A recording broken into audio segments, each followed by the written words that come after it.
오늘은 거룩한 등정의 사다리 제6강 권태에 대해서 말씀드리겠습니다. 첫 번째, 들어가는 말. 두 번째, 권태란 무엇인가.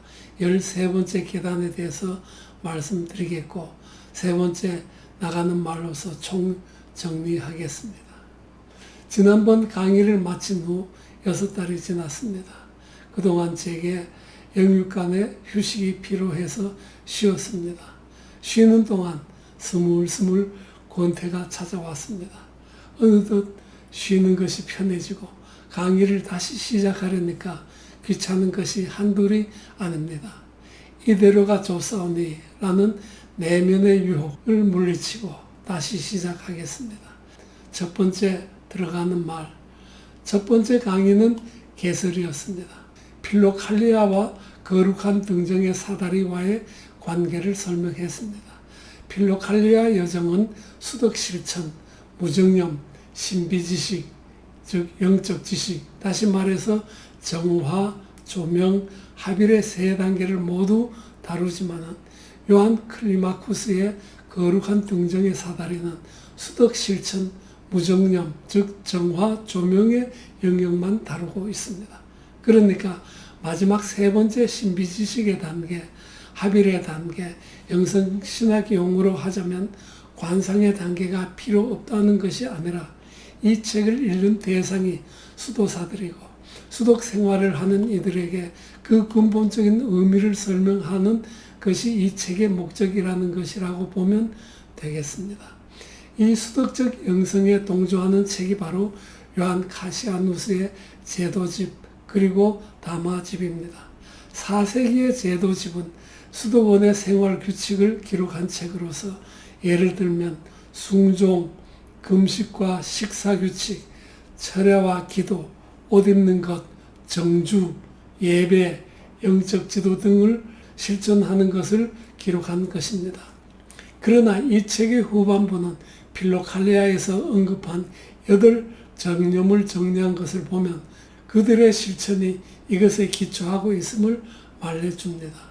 7세기의 사다리 역시 이러한 데 주안점을 두고 읽으면 쉽게 이해가 될 것입니다. 두 번째 강의는 처음 세 계단을 다루었습니다. 첫 번째 계단, 출발, 지금 그 자리에서 일어섬. 두 번째 계단은 이탈, 세 번째 계단은 유랑 생활입니다. 이 세 단계는 여정을 출발하는 사람의 태도를 세분한 것입니다. 먼저 있었던 자리에서 돌아서야 합니다. 이것이 첫 번째 계단입니다. 세상을 대면했던 얼굴을 돌려서 하나님의 나라를 향하는 것입니다. 이것을 주님은 누구든지 나를 따라오려거든 자기를 부인하고 자기 십자가를 지고 나를 따를 것이니라고 하신 말씀입니다. 두 번째, 그런 다음에 감각적 쾌락의 세상에서 등을 돌리는 것입니다. 그 쾌락에 물든 자기를 부인하는 것입니다. 세상의 것을 움켜잡은 손을 펼쳐서 놓아버리는 것입니다. 이것을 이탈이라고 합니다.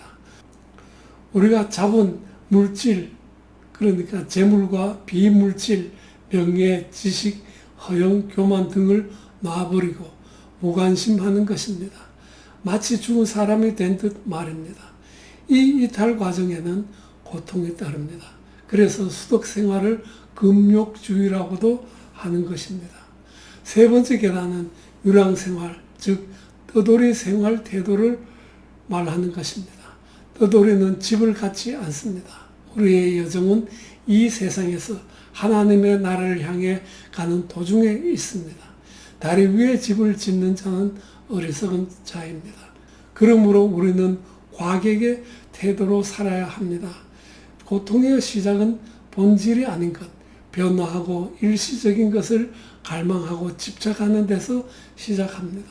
일시적인 것이 사라질 때 그 상실감으로 오는 고통이 더욱 심할 것입니다. 그러나 잠시 고통을 겪더라도 영원한 천국의 희락을 얻기 위해 기쁜 마음으로 인내해야 합니다. 세 번째 강의는 네 번째 계단으로서 순종을 다루었습니다. 사다리의 요한은 네 번째 계단에 순종을 앉혔습니다. 네 번째, 4라는 숫자는 사복음서의 저자라는 데 의미를 두었다고 합니다. 앞에서 다룬 3단계, 세상의 등을 돌림, 이탈, 과객으로 살기는 하나님을 믿지 않는 자, 심지어 이단자도 실천할 수 있습니다. 그러니까 목적지만 다를 뿐이지 모든 종교의 수행자들도 실천할 수 있습니다.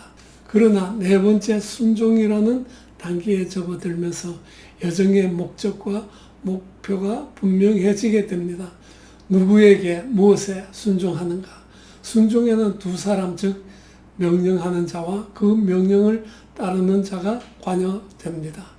우리는 분명 하나님과 하나님의 말씀에 순종하고 하나님의 거룩한 공동체의 신실한 지도자에 순종해야 합니다. 순종하는 사람은 교회 공동체와 영적 지도자에게 서원을 드리며 순종의 대상은 복음의 계명과 장상으로서 영적 지도자가 있으며 교회 공동체로는 사도신경으로 서원합니다. 서원한 것은 한시도 망각하지 말고 기억하고 신실하게 지켜야 합니다. 4번째 강의는 5번째 계단에서 7번째 계단까지 3계단을 다루었습니다. 이 3계단은 간단하게 정리하자면 전도된 기억을 바로 세움입니다. 처음에는 방향을 하나님의 나라로 잡고 나섰지만 도중에 정령과 유혹으로 인해 자기도 모르는 사이에 목적과 목표가 변해버리기 일쑤입니다. 그 원인은 전도된 기억 때문입니다. 세상을 하나님의 나라로, 일시적인 것을 영원한 것으로, 고통을 주는 것을 영원한 희락을 안겨주는 것으로 착각하게 만듭니다. 이것이 속이는 압이 사탄이 하는 주된 일입니다. 속지 말아야 합니다. 전도된 기억을 바로잡기 위해서 참여하고 애통해야 합니다. 이것을 5번째 계단과 7번째 계단에서 다루고 있습니다. 참여는 과거에 잘못한 일에 후회하고 애통하는 일입니다. 여기에만 머물면 안 됩니다. 후회하고 애통해야 하는 것은 죄의 사함과 구원이라는 하나님의 은혜와 소망을 가해야 합니다. 그러므로 우리 기독교인에게 쓴 회개의 눈물에는 꿀처럼 달콤한 희망이 들어 있습니다. 후회와 애통하면서 항시 죽음을 기억해야 합니다. 우리 인간의 죄는 자기가 하나님의 피조인간임을 망각할 때 옵니다. 우리 인간은 흙으로 지어졌습니다. 인간이 흙, 라틴어로 휴무스입니다. 인간이 흙이라는 사실, 반드시 죽어서 흙으로 돌아간다는 사실을 기억해야 합니다. 이것을 잊을 때 허영과 교만이 일어납니다. 그러므로 우리는 하나님과 사람들 앞에서 겸손해야 합니다. 인간의 조건은 겸손입니다. 이 2 단어, 영어로서 휴먼과 휴밀리티가 라틴어 휴무스에서 나왔다는 것은 우연한 일이 아닐 것입니다. 5번째 강의는 8번째 계단에서 12번째 계단까지 5계단을 한꺼번에 다루었습니다. 이 5계단을 단순하게 정의하자면 복음의 계명을 실천함입니다. 앞에서 순종을 다루면서 복음의 계명과 교회의 장상, 영적 지도자에 순종하는 것을 언급했습니다. 가끔 복음의 계명과 구약의 계명을 혼돈할 때가 있습니다. 복음의 계명은 신약의 복음서에서 주님이 무엇을 하라라고 한 것을 모두 복음의 계명이라고 합니다. 복음서에서 주님은 사랑하라고 하십니다. 사랑의 반대는 적이, 즉 분노입니다. 주님은 형제에게 노하는 자마다 심판을 받는다고 하셨습니다. 주님은 분노의 대상을 방치하지 말고 더욱 적극적으로 예배보다 우선하여 형제와 화목하라고 하셨습니다. 분노는 격정입니다. 격한 정념이라는 말입니다. 격정이란 끓는 물 또는 세찬 파도에 비유하는 마음의 상태를 말합니다. 격정은 고요한 마음의 풍랑을 일으킵니다. 이에 반대는 평온과 온유입니다. 8번째 계단에서 평온과 온유를 다룹니다. 동방교부들은 인간 영혼을 세계의 능력, 즉 영역으로 나누어서 설명합니다. 첫 번째, 갈망하는 영역, 두 번째, 도발하는 영역, 세 번째, 이성의 영역으로 나누어서 설명합니다. 첫 번째, 갈망은 감각적 쾌락의 대상에 집착하고 끌어당기는 능력이며, 두 번째, 도발의 능력은 고통과 적의의 대상을 밀쳐내고 분노하는 능력이며, 이성의 능력은 표상의 대상을 아는 힘입니다. 분노는 도발의 능력으로 어떤 대상을 밀쳐내고 분노하게 합니다. 그러므로 분노는 마음을 들끓게 합니다. 이 노염을 다스리기 위해서 시편으로 노래합니다. 성미가 급한 사람에게 금식과 철야 기도가 필요합니다. 아홉 번째 계단에서는 악의에 관해서 다룹니다. 여덟 번째 계단에서 언급한 분노가 내면에 확고히 형성되고 습관화되면 악의 또는 한이 됩니다. 분노가 삶의 한 부분으로 형성된 것을 한이라고 합니다. 즉 원망스럽고 억울하거나 안타깝고 슬픔이 응어러진 마음을 말합니다. 사다리의 요한은 이것을 부당한 일에 대한 기억은 분노의 마지막 단계라고 했습니다. 이것은 죄의 보호자요 의로운 생활을 미워하는 것이며 영혼의 감옥이요 정신 안에 있는 구덕이라고 했습니다. 그러니까 악의를 품은 마음에 더러운 구더기가 가득 차 있다는 말입니다. 이 악의는 혀를 통해서 밖으로 나옵니다. 그래서 입을 성문이라고 합니다. 모든 것이 입출하는 문입니다. 이에 대해서 사다리 10번째 계단에서 12번째 계단에서는 말에 관해서 다루고 있습니다. 말에 관해서 몇 가지 종류가 있습니다. 첫 번째, 속이는 말, 망언, 남을 속이기 위해서 두말하는 것, 양설. 세 번째, 수다, 환심을 사기 위해서 발린 말을 하는 것, 이것을 기어라고 합니다. 대화의 본질과 무관한 쓸데없는 잡담을 하는 것을 요설이라고 하고, 자기 뜻을 이루기 위해 넌지시 던지는 말, 암시라고 하고, 여섯 번째는 욕설, 악구라는 것이고, 또 일곱 번째는 얕보거나 경멸하는 말 등이 있습니다. 이제 사다리의 요한은 10번째 계단에서 침묵, 비방을 멈춤에 관하여를 다룹니다. 여기서 비방이란 다른 사람을 나무라는 것을 의미하지 않고 매우 은밀하고 교모한 언어 기술로서 바로 앞에서 언급한 바 망언, 양설, 기어, 요설, 암시 등 모두를 포함하고 있습니다. 다시 말해서 비방이란 은밀하게 사람을 멸시하고 미워하는 태도로서 아무도 모르는 사이에 그 사람을 공경에 빠뜨리는 사악한 언동을 말하는 것입니다. 이러한 사악에 참여하지 않기 위해서는 먼저 침묵이 필요합니다. 비방은 사악하기 그지없습니다. 비방은 선을 가정하여 악을 행합니다. 그러나 탄로가 나면 사랑으로 가장합니다. 사다리의 요한은 비방하는 사람을 제어하기 위해서는 다른 사람을 비방하는 대화에 우연히 참석했더라도 비방하는 사람을 당장 그 자리에서 제지해야 합니다. 그 때를 놓치면 비방하는 사람과 동조하는 격이 됩니다. 비방을 멈추게 함으로써 비방하는 자와 동조하지 않는 동시에 비방하는 자를 바르게 인도할 수 있습니다. 11번째 계단에서는 침묵이 수다를 멈춤에 관해서를 다루고 있습니다. 앞에서 말한 바 수다란 기어에 해당합니다. 기어란 흥감을 일으키는 대화입니다. 격한 감정으로 진실을 호도합니다. 수다의 치료제 역시 침묵입니다. 12번째 계단에서는 진리를 말함을 다루고 있습니다. 수다와 거짓말에서 기인하는 거짓말을 양설이라고 합니다. 한 혀로 두 말을 하는 것입니다. 사탄은 갈라진 뱀의 혀를 상징합니다. 말에 관해서 사다리의 요한은 우선 침묵할 것을 조언했습니다. 그러나 침묵보다 더욱 적극적인 태도는 진리를 말함입니다. 이것이 12번째 계단에서 말하는 바 올바른 태도입니다. 진리를 말하는 태도는 시시비비가 분명해야 한다는 것입니다. 하나의 진실에 사족이 붙으면 일단 의심해야 합니다. 주님은 이렇게 말씀하셨기 때문입니다. 마태복음 5장 37절에 오직 너희 말은 옳다 옳다 아니라 아니라 하라. 이에서 지나는 것은 악으로부터 나느니라고 하셨습니다. 이제 13번째 계단 권태를 다룰 차례입니다. 영성생활에서 3대 중요한 가치는 지식, 기억, 부지런함입니다.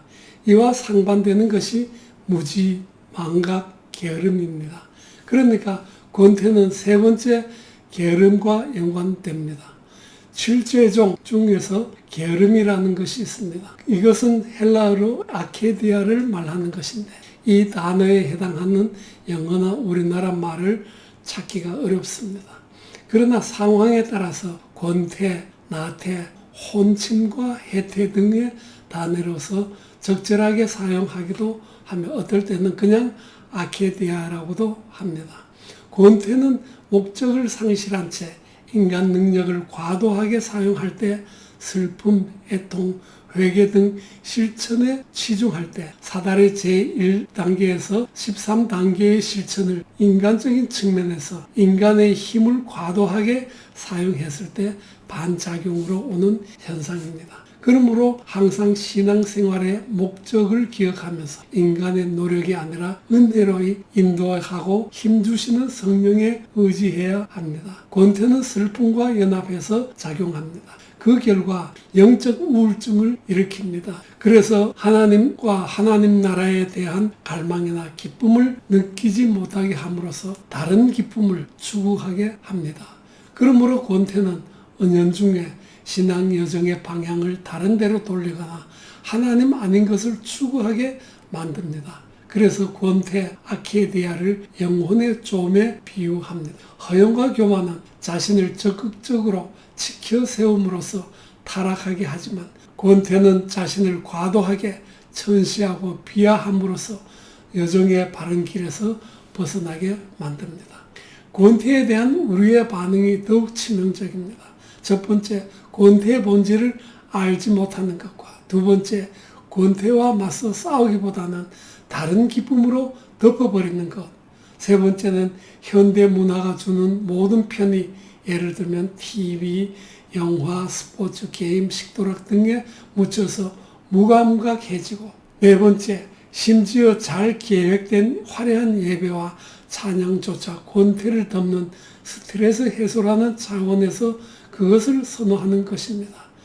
권태 또는 영의 실증은 종종 수다의 한 양상이요 그 맏아들이라고 할 수 있습니다. 이런 까닭에 이것은 일련의 악덕 중 하나에 속합니다. 여기서 수다란 장황한 말로서 본질과 정신을 흐리게 하는 것입니다. 사기꾼의 수법 중에 하나는 수다로 정신을 분산시키며 원수에게 성문을 개방해 주는 것입니다. 요한 카시아누스의 담화집에 권태에 관해서 이를 간격으로 맹렬하게 공격합니다. 이것은 시편에 언급된 밝을 때 닥쳐오는 재앙이라고 하는 것입니다. 라고 담화집 제1권에 기록되어 있습니다. 권태는 하나님의 일을 게으르게 하는 원인입니다. 권태란 무엇인가? 그것은 덕행을 싫어하고 두려워하는 것인데 모든 욕망에 꺼리낌 없고 귀찮은 일을 견뎌내지 못하고 선에 굳센 자세가 없고 여가를 바라고 하는 일 없이 놀고 잠이 많은 것들을 모두 권태에 가지이다. 그리고 음란한 욕망, 먹고 마심에 절제가 없는 것, 도둑질하는 것, 남을 시기하는 것, 수다를 떠는 것, 쓸데없이 웃는 것, 나쁜 일을 꾀하는 것 등의 여러 가지 일이 모두 권태에서 기인한다라고 칠극이라는 책에 기록되어 있습니다. 권태는 영혼의 마비 상태, 정신의 권태, 종교적 실천에 대한 태만, 서원에 대한 적대감입니다. 권태는 세상적인 것을 인정하는 것이요 하나님에게는 인간을 향한 자비와 사랑이 없다고 주장하는 음성입니다. 권태는 시편 찬송을 게을리하며 봉사하려는 완강한 충동이요 순종의 요구에 무관심함입니다. 권태는 불쌍한 정신을 사로잡은 후에 그 사람이 있는 장소에서 두려움을 느끼고 기도실에 혐오감을 느끼게 하며 이웃에 대해 부주의하고 경건하지 못하다고 여겨 경멸하고 멸시하게 합니다. 또 그것은 그가 거처에서 해야 하는 모든 일에 대해 나태하고 몸을 움직이지 않게 합니다. 그것은 그가 기도실에 잠잠히 머물거나 독서하는 것을 허락하지 않습니다. 그는 그곳에 오래 머무는 것이 자신에게 유익하지 않으며 자신이 그 집단에 속해 있는 한 영적 열매를 거두지 못할 것이라고 불평합니다. 그는 자신이 사람들을 지도하고 많은 사람에게 유익을 줄 수 있음에도 아무도 가르치지 못하여 많은 사람에게 도움을 주지 못하고 있기 때문에 그곳에서 모든 영적 유익을 박탈당하고 있다고 탄식합니다라고 요한 카시아누스의 제도집 2번에 기록되어 있습니다. 복음의 계명에 순종하는 자, 공동체 생활에 성실한 자에게 권태란 있을 수 없습니다. 순종하는 사람은 이러한 권태를 알지 못합니다. 왜냐하면 그는 영의 차원에 도달하기 위해서 감각에 속한 것들을 사용해 왔기 때문입니다. 공동체 생활은 권태를 배격합니다. 영적 권태를 이기기 위해서는 공동체 생활과 봉사 생활을 열심히 하는 것이 효율적입니다. 가끔 장례식에 참가하거나 중환자를 신방함으로써 육신의 덧없음과 죽음을 기억하는 것이 효과적입니다. 권태를 정오의 귀신이라고 부릅니다. 의사는 아침에 환자를 방문하지만 권태는 정오의 기도실을 찾아옵니다. 권태라는 이 마귀는 제3시 즉 오전 부시경이 되면 오한과 두통과 현기증을 가져와서 일하지 않을 핑계거리를 만들어줍니다. 그래서 해태라고 부릅니다. 제6시 즉 낮 12시가 되면 자리를 펴고 낮잠을 청합니다. 그래서 혼침이라고 부르는 이유입니다. 그러다가 제9시 즉 오후 3시경이 되면 슬슬 기운이 회복되다가 저녁 식사가 준비되면 침상에서 뻘떡 일어나 음식을 즐깁니다. 그러나 기도 시간이 되면 몸이 다시 나른해지기 시작합니다. 기도를 시작하지만 권태가 졸리고 하품하게 하므로 시편 찬송, 시편으로 바치는 기도의 형태를 말합니다. 시편 찬송을 제대로 하지 못하게 합니다. 제도집 제3번에 제5시와 제6시에 무기력함과 식욕이 일어나는데 그때 그는 마치 오랜 여행과 중노동으로 지친 사람처럼 또는 2, 3일 동안 금식한 사람처럼 느끼게 합니다. 그 다음에 그는 여기저기 불안하게 둘러보며 자기를 만나러 오는 형제가 없다고 한숨 짓습니다. 그는 해가 너무 늦게 운행한다는 듯이 바라보면서 수시를 들락날락합니다. 그는 정신적으로 비이성적인 혼란에 빠져 있으며 영적 활동을 하지 않고 한가하게 지내기 때문에 형제가 찾아오거나 잠자는 것 외에 그것을 치료한 방법이 없다고 생각합니다. 라고 기록되어 있습니다. 권태는 지도자가 기도실에 정주하지 못하도록 온갖 구실을 제공합니다. 기도 중에 아무리 선한 체험을 하더라도 잠시 그것을 살펴봐야 합니다. 그것이 기도를 멈추게 하는 것이라면 당연히 의심해 봐야 합니다. 현대 기독교인들은 기도 중에 어떤 환상을 보면 참지 못하고 뻘떡 일어나서 기도실에서 나와 간증하러 바삐 돌아다닙니다. 혹시 그것이 기도를 멈추게 하려고 선한 환상으로 변장해서 기도를 멈추게 하려는 마귀의 시험인지 누가 알겠습니까? 40일 금식 중에 마귀가 예수님을 시험한 것을 봐야 합니다. 그들의 시험은 모두 성경 구절을 가지고 시험하였습니다. 마귀의 정체와 그들의 시험을 간파할 수 있는 지식과 지혜는 하나님의 은사로 얻어집니다. 그러므로 특히 권태라는 시험은 사람이 대항하는 것은 불가능합니다. 항상 깨어 있어서 주님과 함께 기도해야 합니다. 마태복음 26장 40절에서 41절에 너희가 나와 함께 1시간도 이렇게 깨어 있을 수 없더냐. 시험에 들지 않게 깨어 기도하라. 마음에는 원이로되 육신이 약하도다라고 말씀하셨습니다. 특히 기도자에게 이웃을 환대해야 한다는 말씀을 적용하여 기어이 기도실을 지키지 못하게 합니다. 권태는 환대에도 개입합니다. 침묵으로 기도할 때 구제하기 위해서 노동을 하라고 자극하고 병들었을 때에 돌아보았다라는 말씀을 상기시키면서 병자를 방문하라고 권합니다. 때로는 절망하고 있는 사람과 나약한 사람을 방문해서 위로와 용기를 주어야 한다고 속삭이며 점점 쇠약해지고 있는 사람에게 다른 사람에게 위로해 주라고 속삭입니다. 권태는 기도하는 사람에게 해야 할 일을 기억나게 하며 기도하지 못하게 하려고 온갖 구실을 찾아냅니다. 제도집 제4번에 이 권태의 병은 형제들을 존경하며 조금 떨어져 있거나 멀리 있는 병자를 방문하라고 제안합니다. 경건한 종교적 의무를 처방하기도 합니다. 친척들을 보살피고 더 자주 그들에게 문안하는 것, 하나님께 서운한 여인, 친척들의 지원을 전혀 받지 못하며 친척에게 버림받고 멸시받는 사람에게 필요한 거룩한 것을 공급받지 못하는 여인을 방문하는 것, 수실에 머물면서 전혀 진보하지 못하는 것보다 그러한 일을 위해 경건하게 노력하는 것이 그에게 적합하다고 제안합니다라고 했습니다. 게으른 영혼은 하나님이 아닌 험악한 것에서 기쁨을 찾으려고 돌아다닙니다. 다른 모든 정념을 극복하는 데 이용할 수 있는 특별한 덕이 있지만 신앙인에게 권태란 완전한 죽음과 같은 것입니다. 각 악덕에 상응하는 덕이 있습니다. 그러므로 악덕이 내면에 들어오는 것을 통제하려면 감각의 문, 그 통로를 부지런히 지켜야 합니다. 수문장이 게으르거나 잠을 잔다면 원수는 자유자재로 들락일 것입니다. 사람들이 잘 때에 그 원수가 와서 곡식 가운데 가라지를 덧뿌리고 갔더니라고 마태복음 13장 25절에 기록되어 있습니다. 악덕에 상응하는 덕으로 악덕에 대응해야 합니다.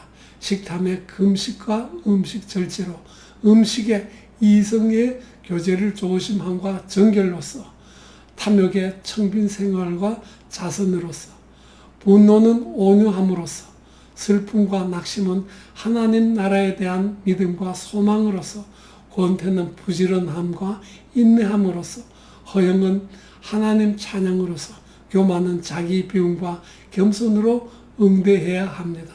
이 중에 권태는 극단적인 자기 비하와 까닭 없는 우울로 인해 하나님의 일에 게을러지게 하여 죽음에 이르게 하고 교만의 의미 허영은 하나님보다 자기를 높임으로써 나락에 떨어지게 합니다.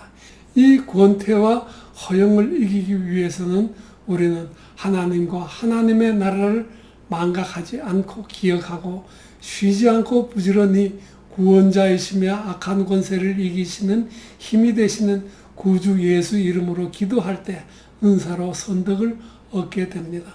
담대한 영혼은 죽어가는 정신을 분발하게 만들 수 있지만 권태와 게으름은 모든 보물을 흩어버립니다. 사람에게 시간보다 중요한 보배는 없습니다. 사람은 어떤 것도 영원히 소유할 수 없습니다. 그러나 시간만큼은 우리의 것으로 만들 수 있습니다. 그런데 게으름이 시간을 빼앗아가니 어찌 게으름이 작은 허물이며 대수롭지 않은 재앙이라고 할 수 있겠습니까? 세월을 아끼라 때가 악하니라는 말씀은 이 시대는 악합니다. 그러니 여러분은 주어진 기회를 잘 살리십시오라고 해석할 수 있습니다. 이 세상의 시간 크로노스는 하나님이 주신 기회 카이로스입니다. 그러므로 시계의 시간을 내주고 하나님이 주시는 기회를 가져와야 합니다. 이것이 영적 부지런함입니다.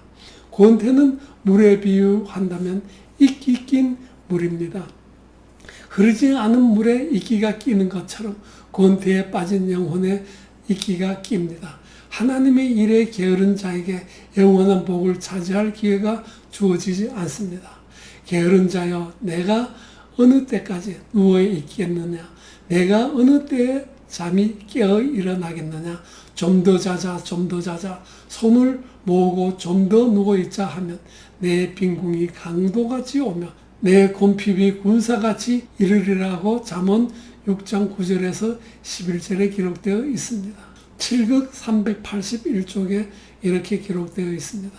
게으른 자라 하더라도 어찌 큰 공덕을 세우고 아름다운 일을 이루고 싶지 않겠는가. 그러나 게으른 자는 그러한 바람을 위해 어떤 일도 하지 않으려 한다. 그래서 그들은 걷지도 않고 도달하려 하고 싸우지 않고 이기려 하고 씻지 않고 깨끗해지고 뿌리지 않고 거두려 하고 구하지도 않고 얻으려고 하니 어찌 그들의 바람이 이룰 수가 있겠는가라고 했습니다. 그러므로 권태는 8가지 악덕 중 치명적이며 실제로 가장 위험한 것입니다. 시편으로 찬양할 필요가 없을 때 권태가 일어나지 않으며 성무 일과가 끝날 때쯤 되면 두 눈에 생기가 다시 일어납니다. 다마집에 이렇게 또 기록되어 있습니다. 다윗은 권태의 폐해를 이렇게 표현했습니다. 나의 영혼이 눌림으로 말미암아 녹사오니 몸만 아니라 영혼이 잠들었다는 것은 바른 말입니다.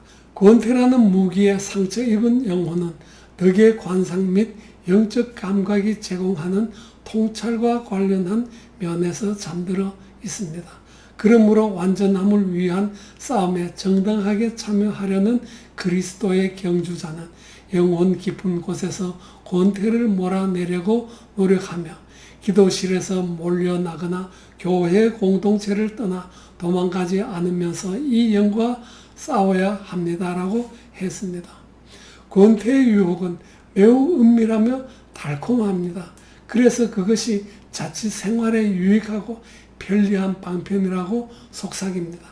성 어거스틴은 내가 보던 신앙인들의 마음을 세상 사람들이 일시적이고 재앙을 빨리 부를 뿐인 생명의 편안함을 아끼고 소중히 여기는 것처럼 영원한 생명의 편안함을 아끼고 소중히 여기게 만들 수 있다면 다행스러울 것이라고 말했습니다. 7극 386쪽에 또 이렇게 기록되어 있습니다. 저들은 죽음으로 나아가는데도 힘을 들이며 즐거워하는데 우리는 생명으로 나아가면서 게을리하고 싫어한다.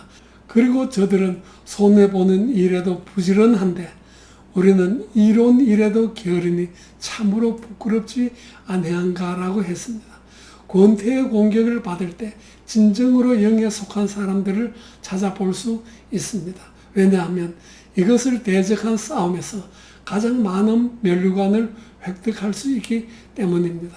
서 있을 때 권태가 어떻게 공격하는지 주목해 보십시오. 그리고 자리에 앉으면 권태가 상체를 뒤로 젖히고 앉는 것이 좋을 것이라고 속삭입니다. 그러면서 벽에 기대어 앉으라고 속삭입니다. 권태는 발자국 소리와 소음을 만들어내는데 이때 창밖을 바라보게 합니다. 지은 죄에 애통하고 하나님의 나라와 영원한 복을 기억하면 권태를 몰아낼 수 있습니다. 애통하는 사람은 권태를 느끼지 않습니다. 자신의 과거 죄를 기억함으로써 권태를 극복하고 힘든 육체 노동으로서 권태를 쳐부수고 장차 받을 복들을 생각함으로써 권태를 벌해야 합니다. 권태를 결박하기 위해서는 시편으로 찬송하고 노동이 필요합니다. 세 번째, 나가는 말. 13번째 계단에서 권태를 다루었습니다.